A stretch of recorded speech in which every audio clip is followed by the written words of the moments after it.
interesante todas las presentaciones. Echo de menos, Manuel, no lo veo, de Escipia. Tuvo que partir ya. Les agradezco primero porque esto va a ser, vamos a ver las preguntas y todo, de repente uno se le empiezan a olvidar ciertas cosas. Les agradezco mucho la pasión. Sé que esto es el trabajo que ustedes realizan todos los días, que ha involucrado mucha gente, los laboratorios, los agricultores, los campos, etc. Así es que, bueno, ahora les voy a hacer algunas preguntas. Si bien las preguntas van dirigidas a un expositor en particular, los temas se tocaron transversalmente, varios de ellos en las presentaciones de los tres, por lo tanto puede partir la persona a quien hago la pregunta, pero después si quieren agregar algo se lo agradecería. Para Rodrigo Ortega, dice, a simple vista el manejo de los índices de nitrógeno libre en las hortalizas no es muy eficiente. Si uno piensa en los riesgos que esto podría generar en la salud de las personas, la situación parece alarmante. ¿El tema es realmente tan preocupante como parece? Creo que la pregunta es muy buena en el sentido de que habla de que no es eficiente el uso de estos índices y la verdad que determinar contenidos de nitrato en hojas es bastante sencillo. De hecho, se puede hacer en fresco. Ni siquiera hay que secar la muestra, uno podría hacerla en fresco y hacer las correcciones del caso. Así que yo creo que lo que falta es que se haga más analítica solamente, pero los índices funcionan y son bastante eficientes.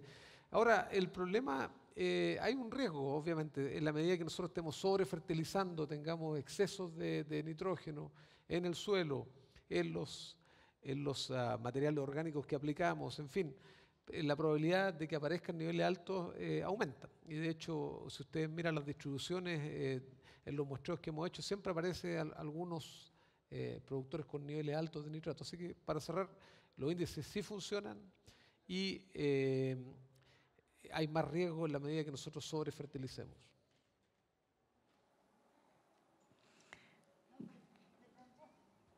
De pronto, me parece importante también mencionar que lo que yo les decía durante la charla, o sea, existen las formas de estabilizar abonos, existe la forma de estabilizar, ¿no es cierto?, ese nitrógeno presente en muchos de los materiales orgánicos que el productor normalmente utiliza. Lo importante también es saber la época de aplicación, o sea, si es en invierno vamos a tener menos problemas, ¿no es cierto?, de acumulación que en verano, etcétera, en algunos cultivos, caso por ejemplo, cultivos pues de estacionalidad, pero definitivamente en cultivos de consumo en fresco, hortalizas, ciclo corto, pues el nitrógeno sí es un punto crítico e importante. Yo quería agregar algo que se mencionó, yo creo que tiene que quedar bastante claro, orgánico no necesariamente significa inocuo, y en el caso del nitrógeno tampoco, o sea, si yo estoy aplicando estiércoles, ¿cierto?, frescos, o estoy aplicando algún tipo de estabilizado en grandes cantidades, podría tener problemas de nitratos igual en un cultivo orgánico, así que esto no es, de hecho, si uno lo piensa estrictamente, uno tiene más control en agricultura convencional que en agricultura orgánica, si es que no lo hace correctamente. Bien.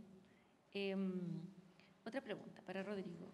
El exceso de metales como el plomo, el cadmio, cobre en el suelo cultivado y por ende en las hortalizas que consumimos parece alarmante. ¿Cuál es el verdadero riesgo de esto? ¿Se están tomando acciones para prevenir o corregir esta situación? ¿Y qué se debe hacer para abordar este tema?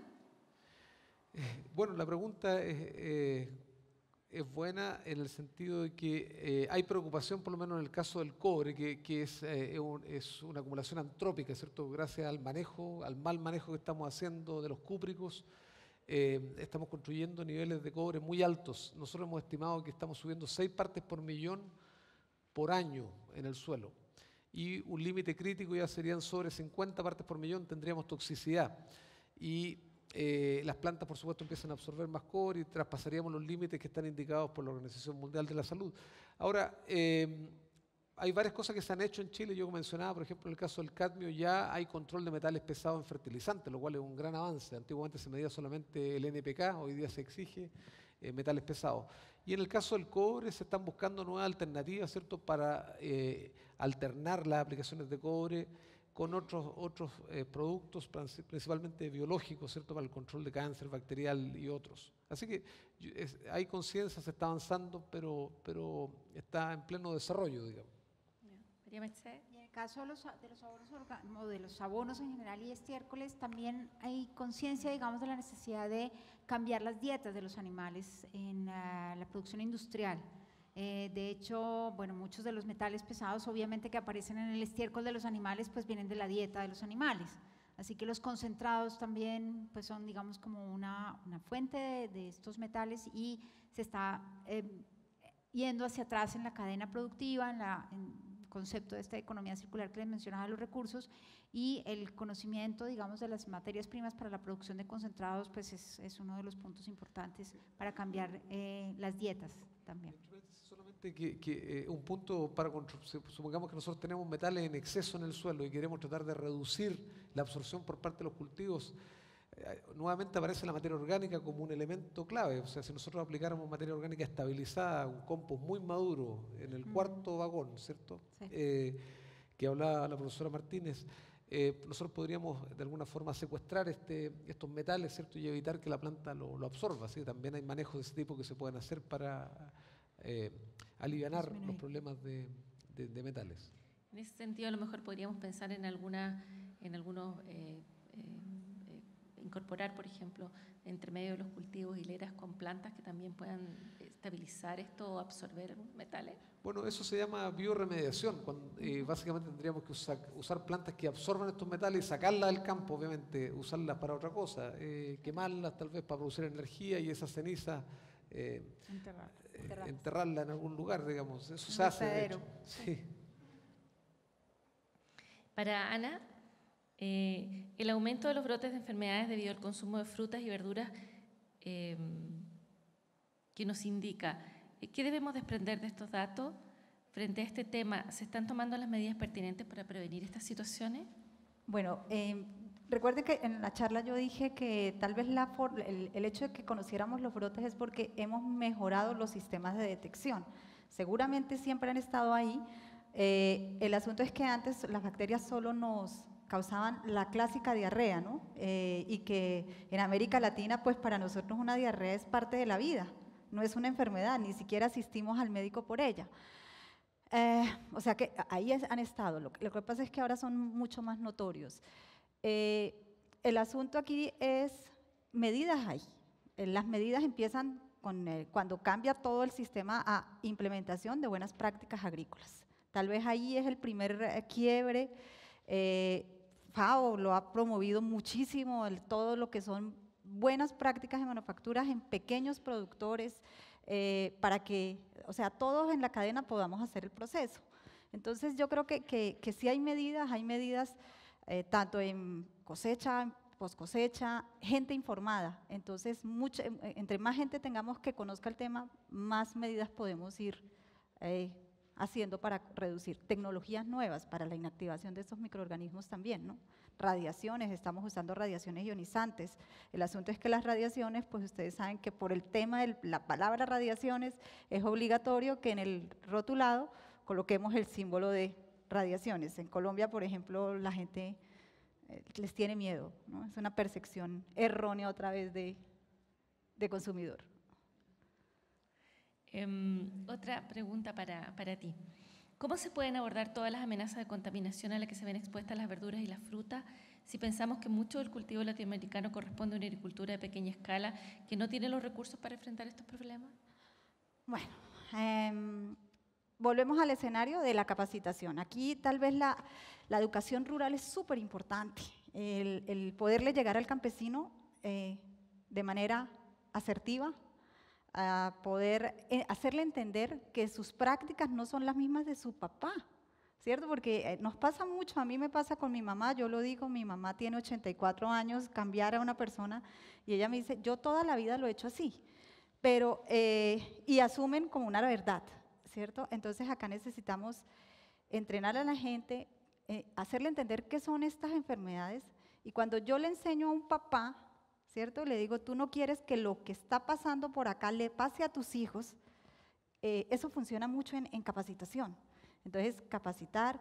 Hay recursos que tú consigues en los países para pequeños agricultores. Ahora, hay una cosa importante que quiero que también la visualicemos.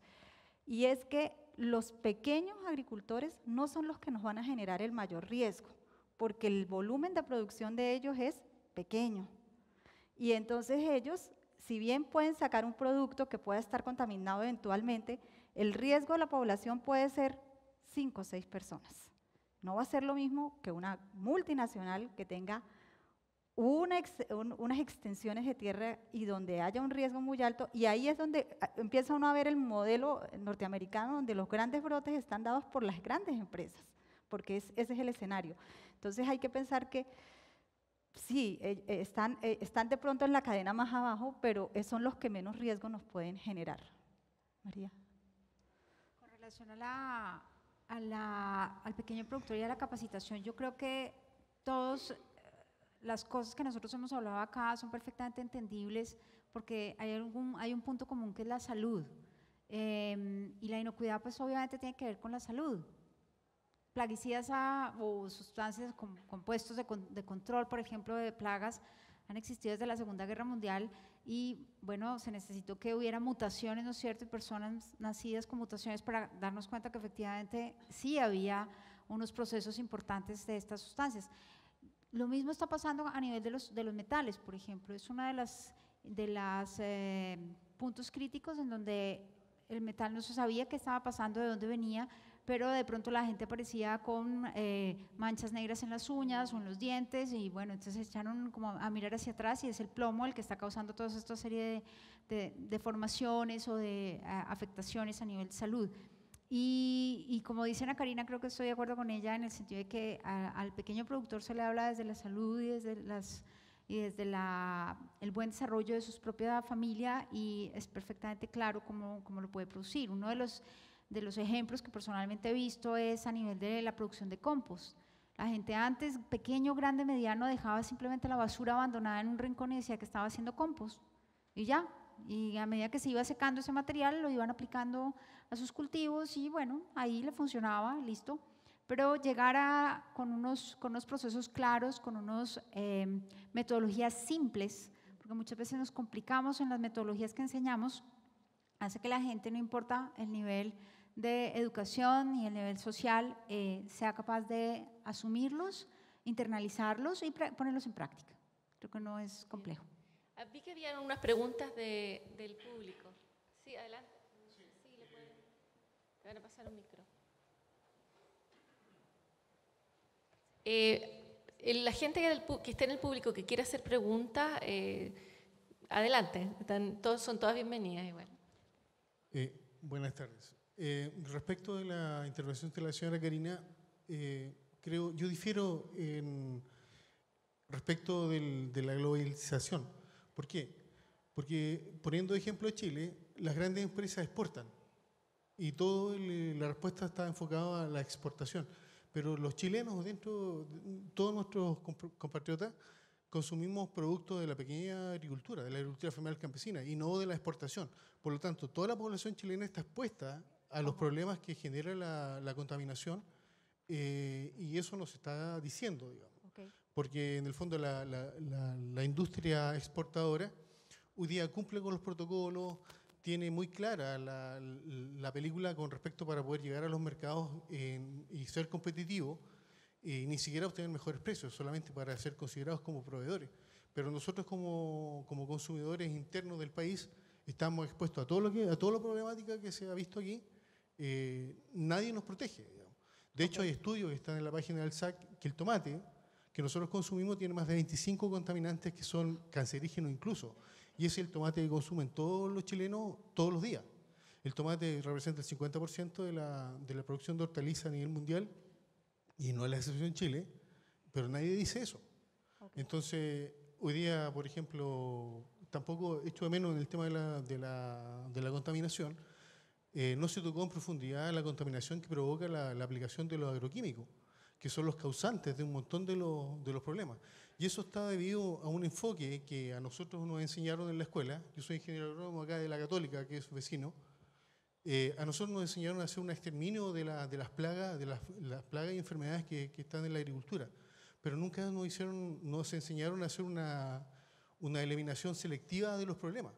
Entonces, cuando nosotros eliminamos del sistema toda la microflora y la microfauna, y que tú conoces mucho mejor que yo, Y nosotros le damos ventaja justamente a todas las que son patógenos para que se desarrollen.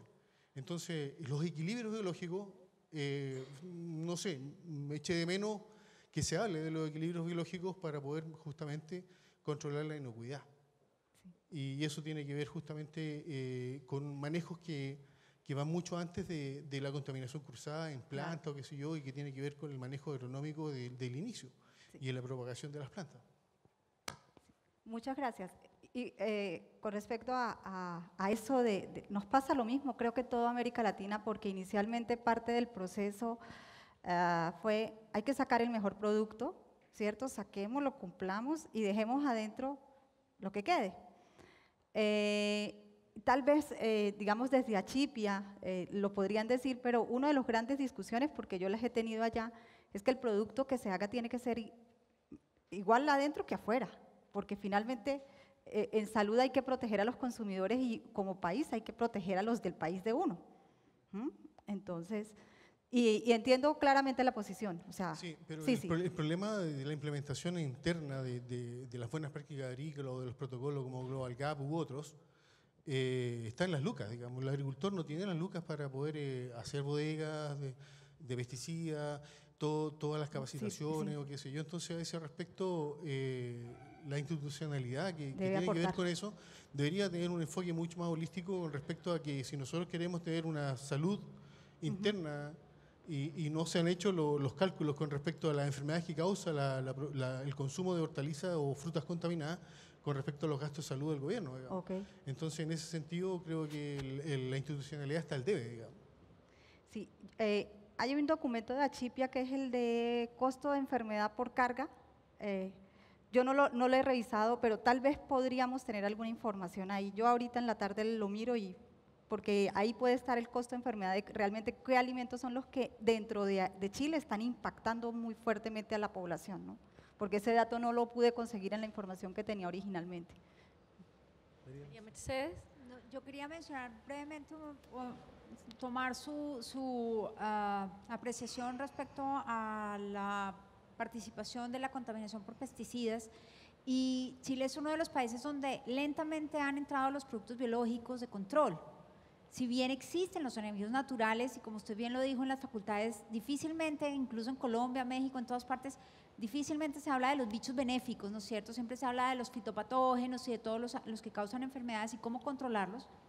En Chile, el efecto que han tenido los productos de control biológico ha sido lento, pero a la vez ha sido por modas. Es decir, aquí entraron muchos productos en el 2008, por ejemplo, a base de hongos entomopatógenos para control de insectos, pero como no hay una normativa que regule claramente eso, entraban productos mixtos que no se sabía efectivamente si su efecto iba a ser bueno o no sobre la plaga que estaban buscando, y muchas veces no funcionaron por el ambiente que se le daba, por el invierno, por la práctica que normalmente se usa.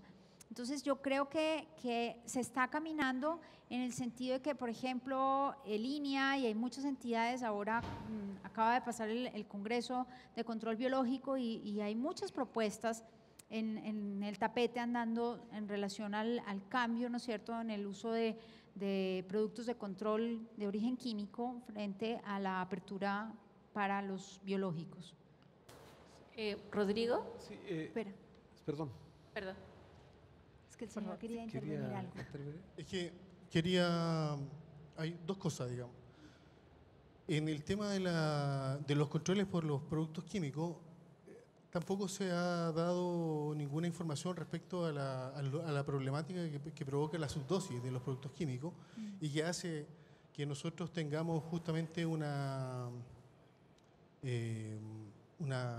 virulencia de los patógenos, de los insectos, de los organismos vivos que nos están afectando, que sea mucho mayor.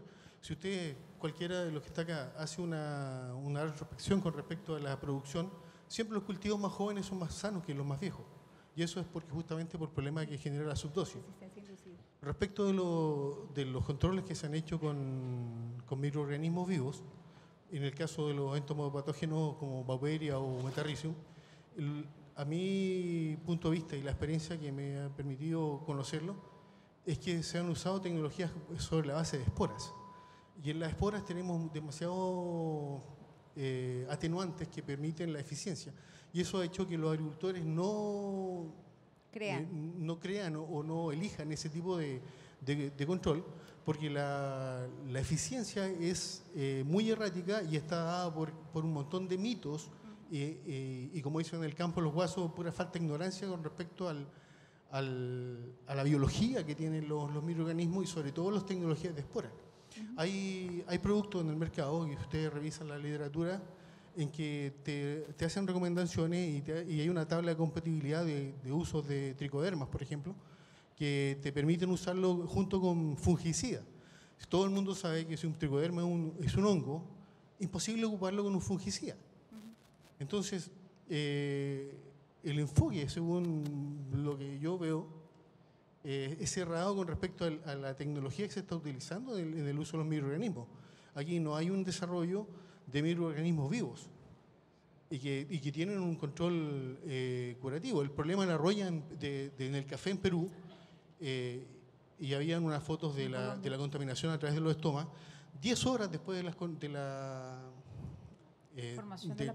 condiciones óptimas para germinar de la roya, ella penetra a través de los estomas, ni siquiera a través de la cutícula. Entonces, hay un desconocimiento total de la fisiología de los problemas que estamos teniendo y eso se ataca con políticas de exterminio, en donde mueren buenos y buenos, malos y buenos, digamos, y después se trata de arreglar el pastel que se creó en el campo. Entonces, no hay una conciencia selectiva de atacar los problemas en su justa medida y no más allá, para no eliminar la diversidad biológica y los equilibrios biológicos, que finalmente es lo que nos mantiene el equilibrio en la producción. Vamos en la inocuidad de alimentos. Disculpa. Rodrigo, ¿tú querías agregar algo? Con respecto, tengo otras preguntas, hay otras preguntas. Era solamente clarificar algunos temas para que la audiencia no se quede, sobre todo los más jóvenes, no se queden con una mala impresión. Yo creo que hemos mejorado, por ejemplo, en el caso, lo que tú mencionas tiene que ver más bien con la hortaliza, ¿cierto? La fruta, lo que queda es la fruta de desecho, ¿cierto? Tal vez que no va a exportación, pero que tiene el mismo tratamiento de las frutas que va a exportación, por lo tanto, en términos de residuos, esa fruta cumple. Y por otro lado, hay un fenómeno que está pasando, que ustedes lo ven en la televisión todos los días. Cada vez gente más preparada entra al mercado de los alimentos. Mucha gente joven está entrando al mercado de la cocina gourmet, de los alimentos, y eso, por supuesto, está elevando los estándares. Estoy de acuerdo contigo que falta información en el caso de los pequeños productores, pero yo creo que estamos caminando en la senda correcta. Yo creo que también una cosa que hemos visto, nos tocó verla ayer en un taller al que fuimos, yo creo que hay mucha información que está guardada. Hay información que existe, que ha sido fruto de estudios incluso financiados a través de fondos públicos y que el país lo que necesita hoy día es disponibilizar esas cosas. Yo creo que estos estudios de tanto la contaminación por químicos como por microorganismos, yo hace 20 años que vengo escuchando esto y me ha tocado tener acceso a algunos estudios que no se han difundido a nivel nacional, pero que están, ¿ya? Por lo tanto, yo creo que falta tal vez transparentar todos estos estudios, disponibilizarlos también para poder seguir trabajando con ellos como un insumo interesante desde el punto de vista del histórico que tenemos. Tú bien hablabas, Ana Karina, respecto del histórico que tenía Estados Unidos siempre respecto de los brotes. Me recordó mucho el brote que hablaste de Salmonella de la Diamond, la productora de almendras, en el año 2008, porque yo me tocó trabajar en Davis en el año 2006 y 2004 en un proyecto y fue justamente el año en que tuvieron el primer brote de salmonela en la industria de las almendras y me tocó participar en una reunión en donde se empezó a analizar la nueva normativa para la pasteurización de las almendras y el impacto que iba a tener desde el punto de vista organoléptico en ese fruto. Entonces, esto es muy cíclico y lo más importante efectivamente es transparentar la información. ¿Ya? Sí. Tengo otra pregunta. ¿Hay alguien más del público que quiere saber? Excelente. ¿Usted? No sé cuál es el orden, discúlpenme. Tiene que ver en relación a la pregunta que hicieron, en contexto general, y una conclusión que dijeron los tres panelistas en concreto, que la solución pasa por la capacitación. Y se debe a que hace un poquito más de un mes, en un estudio que hicimos en conjunto con la Universidad de China y el World Trade Institute, nosotros calculamos los rechazos de exportaciones en frontera de Estados Unidos y Unión Europea de lo que se exportaba de los países de Latinoamérica. Y el producto principal rechazado en frontera, por ejemplo en el caso de Chile, eran frutas y hortalizas. ¿Y la razón? Pesticidas que estaban prohibidos, o sea, ni siquiera sobre eso. Entonces, haciendo los cálculos de costo, por supuesto, es tanto lo que exporta Chile que ese costo es como casi residual, incluso comparado con otros países. Y eso da cuenta de cómo está funcionando el sistema de control, que es lo que hablaba el señor de la Chipia. Entonces, y en virtud de esto y de la información que ustedes entregan, lo que dijo el señor, para hacer más integrado esto y más eficiente, porque al final es un indicador de cómo se está midiendo el sistema de control, si estamos funcionando bien o no, porque podemos decir, el gobierno puede decir que todo está fantástico y no es así. Entonces, de alguna manera, también un dato para los estudiantes que hay que elaborar mejores indicadores de eficiencia de nuestro sistema y de nuestros sistemas de control. Uno es midiendo rechazos de exportaciones, otro el tema de la ETA, que en Chile se complica ya por el tema de la no comunicación, pero hay una serie de inversión en laboratorio, puede ser otro indicador, etc. La solución con respecto a la capacitación y resolver el problema al final pasa porque independientemente del sistema que exista integrado o como el que existe en Colombia, ¿ya? Que es muy particular, ¿ya? Pero que está funcionando, la capacitación en análisis de riesgo. Ya más allá de la capacitación en buenas prácticas agrícolas, buenas prácticas de manufactura, la capacitación en análisis de riesgo durante 10 años, 8 años, se ha capacitado a todos los países de América Latina, pero solamente a los inspectores y al gobierno. Hay una metodología para capacitar a la industria alimentaria. Si los inspectores capacitan, o sea, fiscalizan a la industria y la industria no sabe qué están inspeccionando, que están evaluando, entonces la solución pasa por elaborar metodología de análisis de riesgos aplicada a la industria, desde los operadores, desde la wincha de procesos, etc. Disculpa, ¿cuál es la pregunta? Mi pregunta es, Ana Karina, es la experiencia de Colombia capacitando desde la UERIA con información de perfiles de riesgo, porque en Chile no existen, no sé, yo no he visto perfiles de riesgo que se le pueda comunicar a la industria alimentaria y cómo resolver esos riesgos. Ni siquiera ellos saben cómo comunicar los riesgos. Los operarios no saben cómo comunicar los riesgos. Mi pregunta es, ¿hay experiencia en Colombia a ese nivel? Sí, pero mira que no vienen de gobierno. Vienen de una amiga mía muy querida que se dedicó a esto de la capacitación y se trajo a un profesor de la Universidad de Minnesota, que es Fernando, Fernando San Pedro, y Fernando ha hecho el enfoque del análisis de riesgo aplicado a industria. Entonces, la gente de la industria va, porque le interesa entender cómo el gobierno, porque a nosotros nos está cambiando la legislación, en que en la inspección se basa en el riesgo, y ya el acta sanitaria no nos va a servir de BPMs porque el enfoque es riesgo. Entonces la gente va a entender cuáles son sus riesgos, cómo priorizarlos, y basado en la priorización de cuál es el riesgo que tiene más impacto en esa industria, se toman medidas de control, pero porque se ha hecho desde lo privado.